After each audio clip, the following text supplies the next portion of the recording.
Good morning students. पिछली class में हमने भाषा के क्षेत्र को विस्तृत रूप से अध्ययन किया। आज हम उसी क्रम में आगे पढ़ेंगे इम्पोर्टेंस ऑफ लैंग्वेज, भाषा का महत्व। भाषा का मानव जीवन में अत्यंत महत्व है। इसको हम यहाँ पे कुछ पॉइंट्स के माध्यम से अध्ययन करेंगे।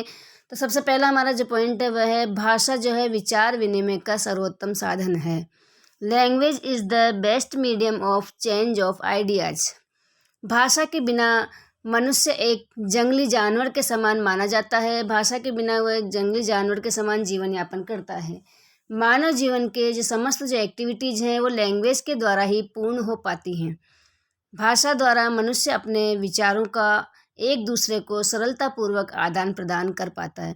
अतः कहा गया है कि भाषा जो है वो विचार विनिमय का सर्वोत्तम साधन है। दूसरा पॉइंट है भाषा मानसिक एवं बौद्धिक विकास में सहयोग देती है। Language help in mental and intellectual development. मातृभाषा पर एक बालक का स्वाभाविक अधिकार माना जाता है। वह उसके माध्यम से सरलतापूर्ण और सहजता से अपने विचारों का आदान प्रदान करता है, जिससे उसका मानसिक एवं बौद्धिक विकास दोनों प्रकार के विकास हो पाते हैं। भाषा के माध्यम से ही बालक विभिन्न विषयों का सुगमतापूर्वक अध्ययन कर पाता है। तो इस प्रकार से जो भाषा है वो बालक के मानसिक और बौद्धिक विकास में सहयोग प्रदान करती है। नेक्स्ट पॉइंट है भाषा ज्ञानार्जन का प्रमुख साधन है। Language is the main source of learning. विभिन्न जो विषय हैं जैसे कि साहित्यिक विषय, धार्मिक, आर्थिक, व्यावसायिक, राजनीतिक, वैज्ञानिक, इन सबको जो हम सीखते हैं इसके माध्यम से जो विभिन्न विषयों का जो ज्ञानार्जन किया जाता है वो किसी न किसी भाषा के माध्यम से ही होता है। विभिन्न जो हमारे विद्वान हैं, संत हैं, जो साइंटिस्ट हैं, इन सब के जो विचार हैं वो भी ओरल एवं रिटन रूप में हमें प्राप्त होते हैं और उन्हीं के माध्यम से हम अपने ज्ञान में वृद्धि करते हैं। भाषा के अभाव में किसी भी प्रकार का ज्ञान प्राप्त नहीं हो पाता है। अतः भाषा को ज्ञानार्जन का मुख्य साधन माना जाता है। नेक्स्ट पॉइंट है भाषा से रचनात्मक विकास होता है। लैंग्वेज जो leads to creative development. Creativity development जो है वो लैंग्वेज के माध्यम से ही हो पाता है। भाषा के माध्यम से स्वतंत्र चिंतन करने का, विचार करने की, अभिव्यक्ति आदि की जो क्षमता होती है बालक में उसमें अभिवृद्धि होती है। रायबर्न महोदय ने भी कहा है कि मातृभाषा की शिक्षा महत्वपूर्ण है, क्योंकि मातृभाषा शिक्षा पर हमारे विद्यार्थियों का बौद्धिक विकास निर्भर करता है। बौद्धिक जीवन का विकास, सृजनात्मक व उत्पादन क्षमता का विकास मातृभाषा से ही संभव है। इसमें रायबर्न महोदय ने कहा है कि मातृभाषा की शिक्षा बहुत ही अधिक बालक के लिए मातृभाषा की शिक्षा महत्वपूर्ण मानी गई है, क्योंकि मातृभाषा के माध्यम से ही एक बालक का बौद्धिक विकास हो पाता है और उसका सृजनात्मक विकास हो पाता है और उसमें जो है उत्पादन क्षमता का विकास भी होता है। तो इस प्रकार से बालक में रचनात्मकता की क्षमता का, क्रिएटिविटी की क्षमता का विकास भाषा के माध्यम से ही संभव होता है। तो यहाँ पर भी भाषा के इम्पोर्टेंस को बताया गया है। नेक्स्ट पॉइंट है भाषा व्यक्तित्व के विकास में सहायक होती है। Language helpful in personality. बालक का व्यक्तित्व विकास मातृभाषा के ज्ञान पर निर्भर करता है। बालक के जो बौद्धिक विकास, नैतिक एवं सांस्कृतिक विकास में उसकी भाषा का महत्वपूर्ण योगदान माना जाता है। इसी के साथ साहित्यिक एवं कविता का जो भावात्मक प्रभाव होता है बालक के व्यक्तित्व के विकास में सहायक होता है।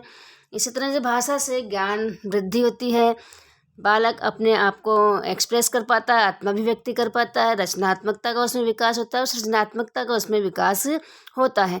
तो इस प्रकार से इन सब के माध्यम से बालक के व्यक्तित्व का विकास भाषा के माध्यम से ही संभव हो पाता है। इसलिए भाषा को व्यक्तित्व के विकास में सहायक माना गया है। नेक्स्ट जो हमारा पॉइंट है वह है भाषा से भावात्मक विकास होता है। Language causes emotional development. माता की जो वात्सल्यपूर्ण जो लोरियाँ होती हैं, जो माता अपने बालक को लोरियाँ गा के सुनाती है, उससे बच्चों में भावात्मक विकास सरलतापूर्वक होता रहता है। एक भाषा बोलने वाले व्यक्तियों के बीच भावात्मक एकता देखी जाती है। जैसे एक ही तरह की जो भाषा होती है, एक ही प्रकार की जो लैंग्वेज जो बोली जाती है, उन व्यक्तियों में एक जुड़ाव होता है, एक भावात्मक एकता उनमें देखी जा सकती है, जो कि भिन्न भाषा बोलने वालों में नहीं देखी जाती है। प्रेम, उत्साह, करुणा, क्रोध आदि जो व्यक्ति के जो मनोभाव होते हैं, उनका विकास मातृभाषा की शिक्षा पर ही आधारित होता है। तो इस प्रकार से भाषा के माध्यम से बालक का भावात्मक विकास संभव हो पाता है। नेक्स्ट जो हमारा पॉइंट है, भाषा आदर्श नागरिक बनाने में सहायक। Language help make ideal citizen. भाषा मनुष्य को सामाजिक चेतना प्रदान करती है, वह उसे नैतिक एवं चारित्रिक रूप से श्रेष्ठ बनाती है, बालक का जो मॉरल डेवलपमेंट करती है। इस प्रकार भाषा जो है वो आदर्श एवं कुशल नागरिक का निर्माण करने में सहायक होती है। अर्थात हम कहते हैं कि अच्छी भाषा सीखता है, अच्छी लैंग्वेज जो बालक सीखता है, वह एक आदर्श और कुशल नागरिक बन पाता है। तो इस प्रकार से जो भाषा है वो आदर्श नागरिक बनाने में सहायक सिद्ध होती है। नेक्स्ट जो हमारा पॉइंट वह है कि भाषा सांस्कृतिक विकास का भी मुख्य साधन है। Language the main medium of cultural development. भाषा किसी भी राष्ट्र के सांस्कृतिक जीवन को प्रकट करने में सक्षम होती है। साहित्य को समाज का दर्पण कहा जाता है, और साहित्य में जातीय विभिन्न जो साहित्य देखे गए हैं, उन साहित्य में उस जगह की, उस स्थान की जातीय संस्कृति, सभ्यता, खान पान, परंपराएं, मान्यताएं, वहाँ का दर्शन, वहाँ का इतिहास, जनजीवन आदि, इन सब की स्पष्ट झांकी नज़र आती है। तो ये सब जो है वो साहित्य के अंदर उस जो साहित्य रचित किए गए लिखे जाते हैं, उनमें ये सब नज़र आता है।